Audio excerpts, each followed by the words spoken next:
امریکی صدر کا دورہ چین مکمل، واپس روانہ۔ اعلیٰ چینی حکام نے رخصت کیا۔ ڈونلڈ ٹرمپ اور چینی صدر شی جن پنگ کی بیجنگ میں کمیونسٹ پارٹی کے ہیڈ کوارٹر میں ملاقات۔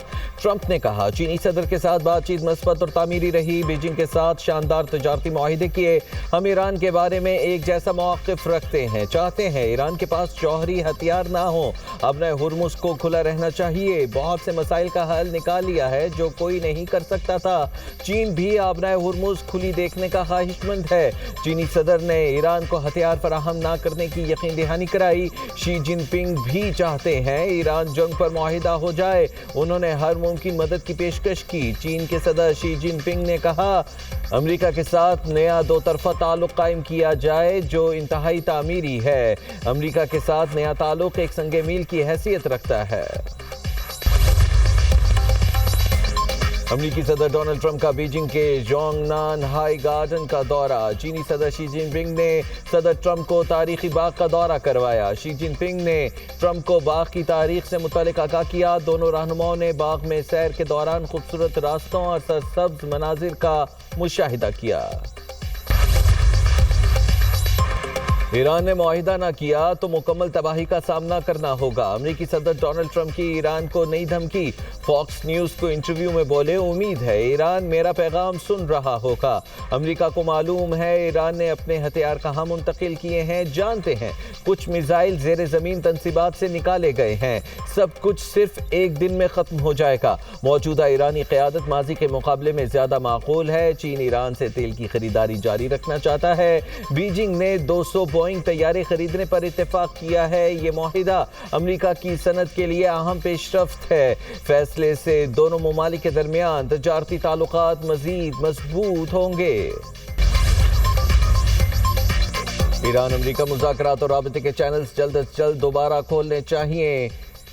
تنازع کا حل نکلنا دونوں ممالک کے ساتھ خطے کے لیے بھی فائدہ مند ہے۔ ترجمان چینی وزارت خارجہ کا بیان، کہا ایران جنگ کو شروع ہونا ہی نہیں چاہیے تھا، جنگ جاری رکھنے کا کوئی جواز نہیں۔ جامع اور دیر پا جنگ بندی جلد از جلد ہونی چاہیے، بحری راستوں کو جلد سے جلد کھولا جانا چاہیے۔ صدر ٹرمپ اور صدر شی کے درمیان متعدد معاملات پر اتفاق رائے ہوا ہے۔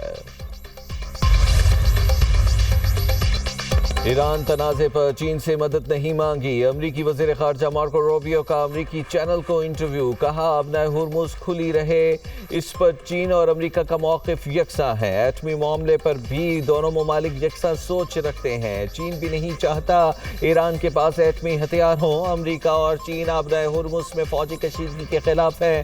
دونوں ممالک ابنۂ ہرمز میں ٹول کے بھی خلاف ہیں۔ ایران امریکی صدر پر دباؤ ڈال کر انہیں بری ڈیل پر مجبور نہیں کر سکتا۔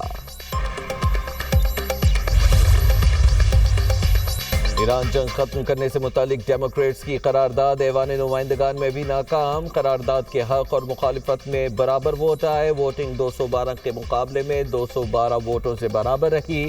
قرارداد کی حمایت کرنے والے ریپبلکن اراکین کی تعداد میں اضافہ ہوا۔ 3 ریپبلکن اراکین نے قرارداد کی حمایت کی، 1 ڈیموکریٹ نے مخالفت کی۔ امریکی سینٹ سے بھی ایران جنگ کے حوالے سے قرارداد مسترد ہو چکی ہے۔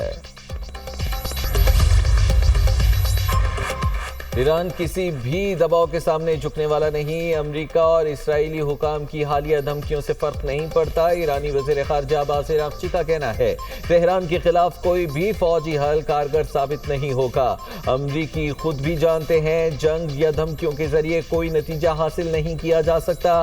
ہر قسم کی دھمکیوں کے مقابلے میں مضبوطی سے کھڑے رہیں گے۔ عزت اور احترام سے بات کی جائے گی تو ایران بھی عزت دے گا۔ روس اور ایران کے وزرائے خارجہ کی بھارت میں برکس اجلاس کے موقع پر ملاقات۔ مشرق وسطیٰ کی صورتحال پر تبادلہ خیال۔ روسی وزارت خارجہ کے مطابق دونوں رہنماؤں نے تنازع کے حل سے متعلق مذاکرات پر گفتگو کی۔ ملاقات کے دوران خطے کی مجموعی صورتحال اور سفارتی کوششوں پر بھی بات چیت کی گئی۔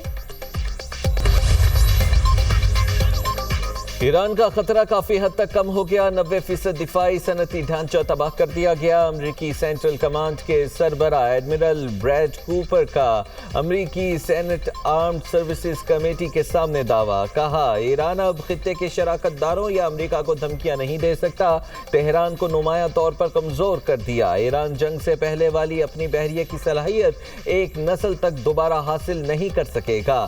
امریکی سینٹ کام کا ایران کی اسلحہ سپلائی بھی متاثر ہونے کا دعویٰ۔ وزیر اعظم شہباز شریف سے چین کے کاروباری وفد کی ملاقات، IBI بیجنگ یونائٹڈ ٹیکنالوجی کے بانی چیانگ شیجون کی قیادت میں 11 رکنی وفد نے ملاقات کی۔ وزیر اعظم نے کہا پاکستان اور چین کے درمیان تاریخی تعلقات ہیں، صدر شی جن پنگ کی مدبرانہ قیادت میں چین کی شاندار ترقی کو سراہتے ہیں، ربع ماہ کے آخر میں اپنے دورہ چین کا منتظر ہوں۔ وزیر اعظم نے IBI گروپ کے پاکستان میں اپنے ڈیجیٹل اکانومی ہیڈ کوارٹرز قائم کرنے کے فیصلے کو سراہا۔ پاکستان اور چین کے درمیان کاروباری سطح پر بڑھتے ہوئے تعاون پر اطمینان کا اظہار کیا۔ وفاقی وزیر داخلہ محسن نقوی سے امریکہ کے نائب وزیر خارجہ اور جنوبی اور وسطی ایشیائی امور پال کپور کی ملاقات، پاک امریکہ تعلقات اور مشرق وسطی کی صورتحال پر گفتگو، سیکیورٹی، انسداد دہشت گردی اور انسداد منشیات کے شعبوں میں اشتراک کار بڑھانے پر تبادلہ خیال۔ محسن نقوی نے کہا مشرق وسطی کے تنازع کے دیرپا اور پرامن حل کے لیے پر امید ہیں۔ صدر ڈونلڈ ٹرمپ کے دور میں پاک امریکہ تعلقات مزید مضبوط ہوئے۔ پاک امریکہ تعلقات باہمی اعتماد اور دو طرفہ تعاون پر مبنی ہیں۔ ریکوٹک منصوبے پر کام کرنے والی امریکی کمپنیوں کی فول پروف سیکیورٹی کو یقینی بنایا گیا ہے۔ امریکی نائب وزیر خارجہ نے خطے میں امن و استحکام کے لیے پاکستان کے کردار کی تعریف کی۔ ملاقات میں امریکی ناظم الامور نیتلی بیکر اور وزیر مملکت برائے داخلہ طلال چودھری کی بھی شرکت۔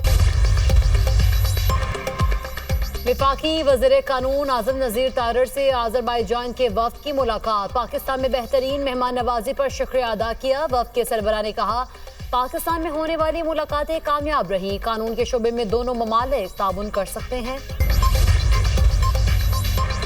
IMF نے پاکستان پر 11 نئی شرائط عائد کر دی۔ مالی سال 2027 کا بجٹ، گیس اور بجلی کے نرخ شامل۔ IMF نے پاکستان سے متعلق جائزہ رپورٹ جاری کر دی۔ رپورٹ کے مطابق گیس ٹیرف میں جولائی 2026 اور فیبروری 2027 میں تبدیلی ہوگی۔ بجلی کے نرخ جنوری 2027 میں ایڈجسٹ کیے جائیں گے۔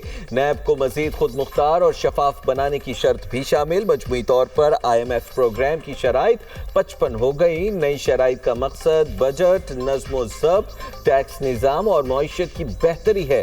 رپورٹ کے مطابق پاکستان نے بیشتر مالی اہداف پورے کر لیے، کچھ ٹیکس اہداف اور اصلاحات مکمل نہیں ہو سکیں۔